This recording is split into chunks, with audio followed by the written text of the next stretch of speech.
화요일 아침입니다. 오늘도 하루가 주님과 함께 동행하는 복된 날이 되기를 바랍니다. 우리 찬송가 421장 함께 부르시겠습니다.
이 아침에 주신 하나님의 말씀은 시편 18편 20절로 31절까지 말씀입니다.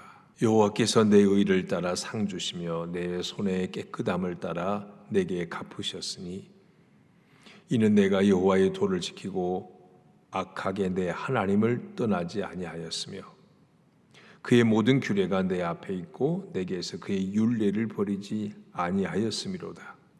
또한 나는 그의 앞에 완전하여 나의 죄악에서 스스로 자신을 지켰나니 그러므로 여호와께서 내 의를 따라 갚으시되 그의 목전에서 내 손이 깨끗한 만큼 내게 갚으셨도다. 자비로운 자에게는 주의 자비로우심을 나타내시며 완전한 자에게는 주의 완전하심을 보이시며 깨끗한 자에게는 주의 깨끗하심을 보이시며 사악한 자에게는 주의 거스리심을 보이시리니 주께서 곤고한 백성은 구원하시고 교만한 눈은 낮추시리이다. 주께서 나의 등불을 켜시며 여호와 내 하나님이 내 흑암을 밝히시리이다. 내가 주를 의뢰하고 적군을 향해 달리며 내 하나님을 의지하고 담을 뛰어넘나이다. 하나님의 도는 완전하고 여호와의 말씀은 순수하니 그는 자기에게 피하는 모든 자의 방패시로다. 여호와 외에 누가 하나님이며 우리 하나님 외에 누가 반석이냐. 아멘. 시편 18편의 시 어제부터 보게 된 18편 너무 우리 가슴에 크게 와닿는 1절의 말씀이죠. 나의 힘이신 여호와여 내가 주를 사랑하나이다. 다윗의 하나님을 향한 이 고백, 정말 절체절명의 위기 가운데서 그를 승리로 이끌어 주시는 하나님, 그 하나님을 찬양하고 있는 시가 시편 18편입니다. 자, 오늘도 계속해서 이제 18편 오늘 3시간으로 나눠서 이렇게 보게 되는데요. 자, 오늘 말씀도 하나님이 다윗에게 승리를 주셨는데 그에게 승리를 주신 하나님이 어떤 하나님이신가? 다윗은 그 하나님을 계속해서 찬양하고 있습니다. 오늘 읽은 20절 말씀 보면 여호와께서 내 의를 따라 상 주시며 내 손의 깨끗함을 따라 내게 갚으셨으니, 이 고백 말씀, 이 말씀 한마디 그대로만 보면 하나님이 나를 구원하시고 내게 승리를 주신 이유가 무엇냐? 다윗의 의로움 때문에. 다시 보세요. 내 의를 따라 상 주시고 손의 깨끗함을 따라 내게 갚으셨다. 이게 잠깐 잘못 읽으면 이 다윗이 자기 의로움 때문에 하나님이 그에게 상을 주셨다고 자랑하는구나, 자기 의를 자랑한 게 아닌가, 혹 그런 오해를 할 수도 있습니다만은, 이것은요, 이것마저 의를 따라 행하도록 역사하시고 도우시고 이끄신 분이 하나님이고요, 그리고 하나님과 관계 속에서 바르게 살려고 그는 몸부림쳤던 겁니다. 다시 말하면 우리가 여러 번 지난 시간에도 얘기했지만 다윗이 지금 당하는 고난과 환난 역경은 자기 잘못으로 인함이 아니라 도리어 하나님 앞에 의롭게 살려고 발부둥치는 가운데 얻어진 결과라는 그런 고백입니다.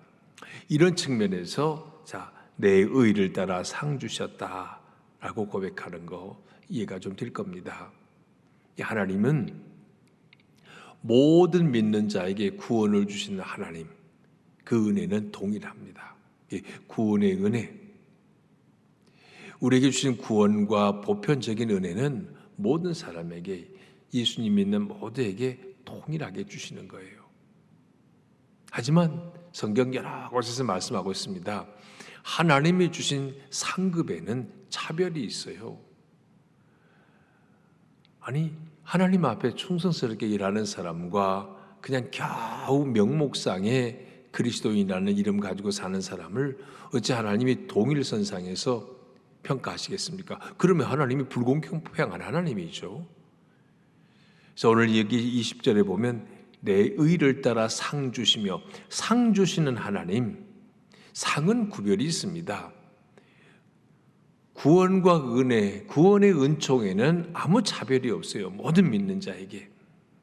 그렇지만 의에 따라 어떻게 하나님 앞에 살았느냐에 따라서 상급에는 차별이 있습니다. 그래야 하나님이 공평하신 하나님이죠. 상급, 의에 따라, 오늘 20절 말씀으로 보면 의에 따라, 삶의 정결함에 따라 하나님이 상급을 주신다는 거예요. 하나님이 상급을 주시는 삶은 물론 이 땅에서도 하나님의 말씀에 전적으로 순종하며 살 때 하나님이 복을 주십니다. 그것도 하나님이 주신 상이에요. 보다 궁극적인 상은 천국에 갔을 때 하나님이 주신 상이 있을 겁니다. 그게 우리는 무엇인지 몰라요. 그래서 사람들이 흔히 이 물량주의로 자본주의 개념으로 그 상을 설명하는데, 그거는 하나님이 말씀하신 근본적인 상과는 의미가 좀 멀다고 봐요. 무언지는 몰라도 하나님께서 천국에 틀림없이 상을 예비해 주셨다. 성경의 많은 곳에서 말씀하고 있습니다. 그러니까 구원으로 은혜 받는 그 은혜로 구원받는 그거는 모두가 동일하지만 상급에는 차이가 있다. 그래서 구원받은 사람으로서 이 땅에 삶이 필요한 겁니다. 우리 잘 아는 대로 예수님이 십자가에 못 박히실 때 양편에 달린 행악자, 그 중에 오른편 행악자는 구원을 받았지 않습니까? 그렇지만 성경이 말씀하는 바대로 말하면 천국에 상급은 없을 거예요. 상급은 없어도 구원받은 게 어딘데요? 그 엄청난 은혜 아니겠습니까? 천국에 들어갔으니까. 그래서 본문에 말하는 대로 이 상은 하나님 앞에 의롭게 산 자에게, 오늘 제목도 그랬어요. 의로운 행실에 따르는 주님의 합당한 보상이라고 그랬는데, 이 세상에서 끊임없이 악과 더불어 싸우고 끝까지 믿음을 지키는 자에게는 하나님의 상급이 있다. 미어 기억하시기를 바랍니다. 자, 그러면 상 받는 자, 이런 맥락에서 그 다음 말씀 몇 개를 찾아보면요, 21절 보면 이는 내가 여호와의 도를 지키고 악하게 내 하나님을 떠나지 아니했습니다. 여호와의 도를 지켰다. 이 다윗은, 이 시인은 분명히 나는 하나님의 사람이라는 자아 정체감을 갖고 살았습니다. 그래서 하나님의 도를 지킨 거예요. 악하게 하나님을 떠나지 않았습니다. 예수 믿는 사람들이 가장 중요한 거, 우리는 내가 누군가. 금년에 우리 교회 3가지 주제 중에 하나가 선민의식. 이거는 정체성을 말하는 겁니다. 나는 하나님의 은혜로 구원받았다는 자기 정체성. 내가 누군가, 이거 아는 게 매우 중요하죠. 내가 누군가 하지나 아는가에 따라서 삶의 태도가 달라지거든요. 나는 하나님의 자녀야. 이 크리스찬의 정체감.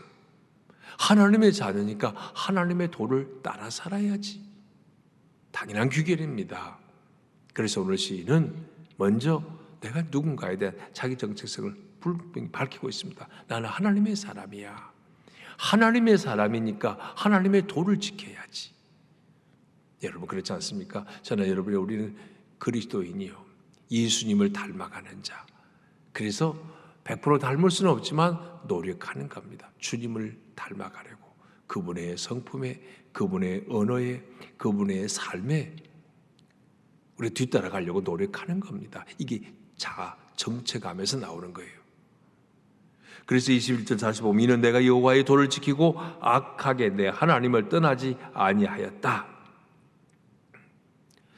이 악하게 하나님을 떠나지 않았단 말도 2가지로 해석이 가능해요. 하나님을 떠난 자체가 악이기도 하고요. 그리고 하나님을 떠나 있으면 악을 행하기도 하고요. 이 2가지 말이 다 해당되는 말입니다. 하나님을 떠난 자체가 악이죠. 그리고 하나님 떠나면 당연히 말로 다할 수 없는 악을 저지르게 돼 있습니다. 인간은 본성적으로 아담의 범죄 후에 죄가 도사리고 있기 때문에 그렇습니다. 그래서 나는 하나님의 사람이다. 이 정체감을 가지고 하나님의 도를 지키는 게 그렇게 중요한 겁니다. 자, 이러한 확고한 자아 정체감이 있다면 22절 보면 그의 모든 규례가 내 앞에 있고 내게서 그의 율례를 버리지 아니하였음이로다. 그의 모든 규례가 내 앞에 있고 내가 살아가는 모든 삶의 방식은 주님의 규례와 율례를 따라. 그게 뭐예요? 이제 가치관입니다. 자기 정체감이 분명해지면 그 다음에는 가치관. 인생에 어디에 가치를 두고 사는 겁니까? 하나님의 말씀. 기준이 하나님의 말씀이에요. 세상 사람들이 왜 그렇게 요란해요? 남들 다 뭐 좋은 학원 보내면 좋은 대학 가는 것 같고 그러면 성공하는 것 같고 출세하는 것 같고 그러니까 다들 그냥 그 길을 보내보려고 하는 거예요. 정말 하나님의 사람이라는 이 정체감이 분명하면 가치관도 달라져요. 남들이 하는 넓은 길, 많이 가는 길이 좋은 길이라고 그렇게 따라 보내지 않습니다. 각자에 맞는 삶이 있어요. 자녀 교육을 두고 한다고 생각할 때 가치관. 세상 사람들이 다 그냥 뭐 영끌해서 집 산다고 그렇게 하지 않아요. 천국 가치관이 분명하면. 그러니까 정체감이 먼저예요. 내가 누군가. 그러면 우리 삶을 규정 지어주는 가치가 어디에 있는가? 하나님의 말씀에 율법, 주의 규례라고요. 자, 그 다음에 23절 보면 또한 나는 그의 앞에 완전하여 나의 죄악에서 스스로 자신을 지켰나니. 죄악에 물들지 않았다고 그랬어요. 삶이 따라가는 겁니다. 어디서부터 시작돼요? 바른 정체감. 정체성이 분명하니까 가치관이 확고하고요. 그러니까 행동도 그렇게 따라가게 돼 있습니다. 이것이 하나님의 사람이에요. 이 그리스도인입니다. 물론 이 땅에서 이렇게 방금 말씀하는 대로 살기가 쉬운 건 아니에요. 왜요? 첫째는 세상이 너무 악해요.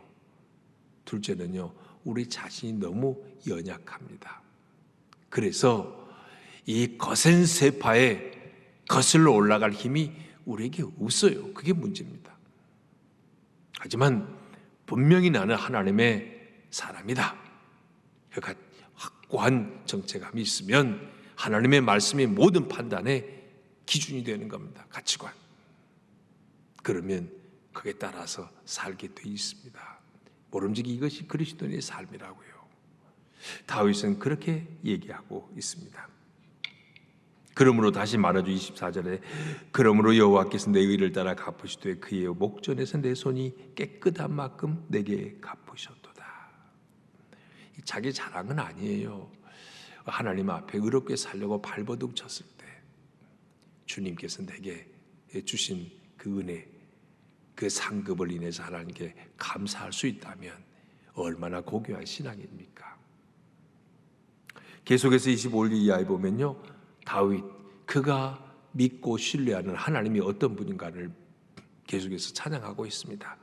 25절 6절 보면 자비로운 자에게는 주의 자비로우심을 나타내시며 완전한 자에게는 주의 완전하심을 보이시며 깨끗한 자에게는 주의 깨끗하심을 보이시며 사악한 자에게는 주의 거스림을 보이시나니. 행한 대로 갚으시는 하나님. 그러면 이것도 잠깐 오해하면요, 내가 착하면 하나님이 더 복 주시는가? 여기는 말씀대로 내가 자비를 베풀면 주님의 자비로움을, 내가 자비를 베풀 때만 주의 자비로움을 나타내시는가? 그렇게 보면 하나님을 또 오해하는 겁니다. 우리가 얼마나 자비로워서 우리가 자비로운 만큼만 하나님이 우리에게 자비를 베풀으시겠습니까? 주님의 자비와 긍휼 없이는 아무도 살아날 자가 없습니다. 이 또한 공평하신 하나님, 이런 측면에서 볼 수 있으면 좋겠어요. 하나님이 악한 일만 일삼는 자에게 주시는 은혜와 하나님 앞에 선하고 정직하게 행하는 자에게 주신 은혜가 같을 수 있겠습니까? 그런 의미에서 공평하신 하나님. 물론 예수님의 마음을 품게 되면 이게 가능하죠. 자비로운 마음을 갖고 여기 있는 말씀처럼 완전하고 깨끗하고 이렇게 이런 마음을 갖는 거, 주님이 우리 안에 주인으로 계시면 그나마 가능해지는 일이죠. 그래서 산상보훈의 마태복음 5장 보면 예수님께서 심령이 가난한 자는 복이 있나니 천국이 그들의 것이며 또 마음이 깨끗한 자는 하나님의 아들이라는 그름을 받을 것이고 긍휼히 여기는 자는 긍휼히 여김을 받으실 것이고, 이런 주님이 산상보훈에서 8가지 그 복에 대해서 말씀하시지 않습니까? 그것은 주님의 나라가, 주님의 가치관이 형성되었을 때 가능하다는 말씀이에요. 하여튼 그런 측면에서 보면 여기서도 하나님은 공평하신 하나님이시다. 다윗은 그 하나님을 깨달았습니다. 그리고 또 다윗은 어제도 얘기했는데 하나님의 속성 가운데 하나님은 교만을 가장 싫어한다는 것을 다윗은 알고 있었어요. 27절에 주께서 곤고한 백성은 구원하시고 교만한 눈은 낮추시리이다. 사실 모든 죄의 근원은 교만에서 비롯됩니다. 교만하기 때문에 하나님 부정하고 교만하기 때문에 하나님께 도전장을 내미는 거예요. 하나님이 가장 싫어하는 것이 교만입니다. 신앙생활은요, 중간지대가 없어요. 잘 기억하세요. 하나님 편이냐 하나님의 대적 편이냐 둘 중에 하나입니다. 중간지대라는 게 없습니다. 하나님 편에 서든지 하나님을 대적하든지 둘 중에 하나입니다. 여러분, 다윗은 분명히 그걸 알았습니다. 교만한 자를 낮추시는 하나님. 그리고 또 28절도 보면 주께서 내 등불을 켜시며 여호와 내 하나님이 내 흑암을 밝히시리이다. 얼마나 어두운 사망의 음침한 골짜기를 많이 거닐었습니까? 그런데 다윗은 경험했어요. 하나님이 나의 등불이시다. 어둠의 빛을 밝히시는 나의 하나님. 다윗이 경험한 하나님입니다. 그래서 이 모든 하나님이 나의 하나님이에요. 하나님은 나의 피할 바위시고 나의 하나님이시고 나의 산성이시고 나의 하나님이에요. 이런 고통과 어려움이 없었으면 경험하기 어려웠던 하나님. 인생의 어두운 날, 우여곡절 가운데서 경험한 하나님을 그렇게 찬양하고 있습니다. 이 하나님 때문에 그는 29절 내가 주를 의뢰하고 적군을 향해 달리며 내 하나님을 의지하고 담을 뛰어 넘나이다. 그 하나님 때문에 그는 담대함, 초인적인 능력도 발휘할 수 있었던 것입니다. 마지막 다윗의 고백이에요. 30절 하나님의 도는 완전하고 여호와의 말씀은 순수하니 그는 자기에게 피하는 모든 자의 방패시로다. 하나님 의지하는 모든 자에게 방패가 되신 하나님, 하나님께 피함이 곧 승리의 비결이라고요. 그래서 말하죠. 여호와 위에 누가 하나님이며 우리 하나님 위에 누가 반석이냐. 다윗은 경험했어요. 그 무엇도 그 누구도 세상에 하나님과 견줄 자가 없도다. 다윗의 고백입니다. 여러분, 하나님과 견줄 어떤 대상이 있습니까? 돈입니까? 권력입니까? 어떤 사람입니까? 어떤 우상입니까? 다윗은 말합니다. 세상 그 무엇도 하나님과 견줄 자가 없도다. 그 하나님을 의지하고 사는 것, 그게 자기에게 힘이고 이게 복이라고 고백하고 있습니다. 오늘 시편 18편의 오늘 말씀, 우리는 하나님의 자녀라고 하나님의 사람이라는 사실을 잊지 않고 살길 바랍니다. 나는 하나님의 사람이야. 세상 한복판에 살아도 그러기에 우리의 삶의 모든 가치는 하나님의 말씀에서 우리의 가치를 발견하는 것이고, 말씀을 깨닫고 그 가치를 발견한 대로 행하며 사는 것, 이것이 그리스도인입니다. 하나님 편이냐, 하나님 대적자의 편이냐. 우리 하나님 편에 설 때 하나님이 함께 하시고 우리에게 풍성한 은혜를 내려주시는 겁니다. 하나님이 원하신 대로, 하나님이 이끄신 대로 살아서 하나님이 때를 따라 우리를 도우시고 우리에게 복 주시는 그런 풍성한 주님의 말씀 안에 거하는 믿음의 승리자로 살아가는 저와 여러분 되기를 바랍니다. 하나님 감사합니다. 우리에게 구원의 은혜 주실 뿐만 아니라 구원의 감격 가지고 이 세상을 하나님의 말씀 뜻대로 바로 살아갈 때에는 또한 놀라운 상급을 예비해 주셨다는 것을 주님 깨우쳐 주십니다. 주님, 내가 하나님의 사람이라는 사실을 한순간도 잊지 않게 하여 주옵소서. 하나님의 사람이라면 삶의 모든 기준이 하나님의 말씀에 있기를 원합니다.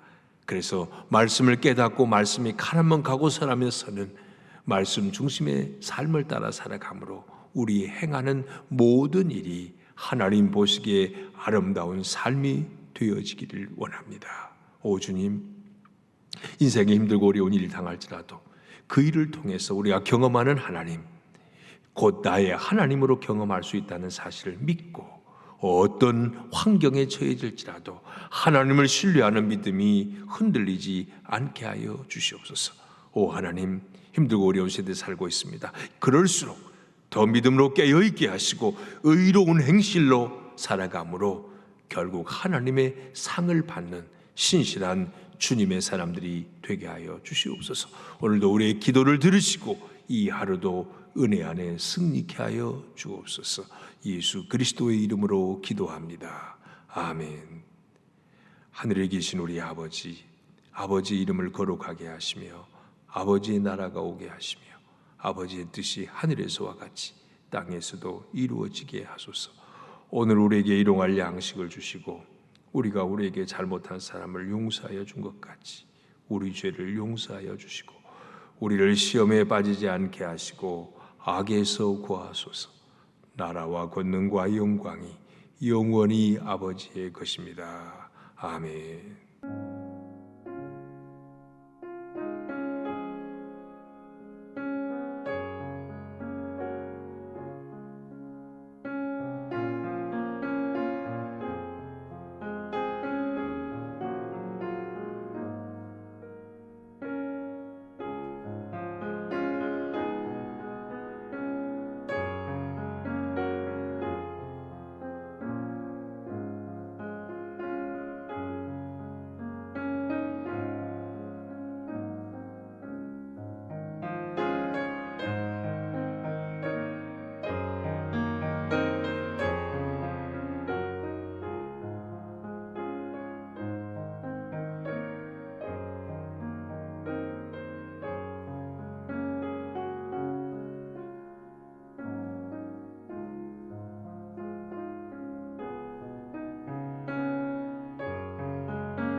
축복합니다.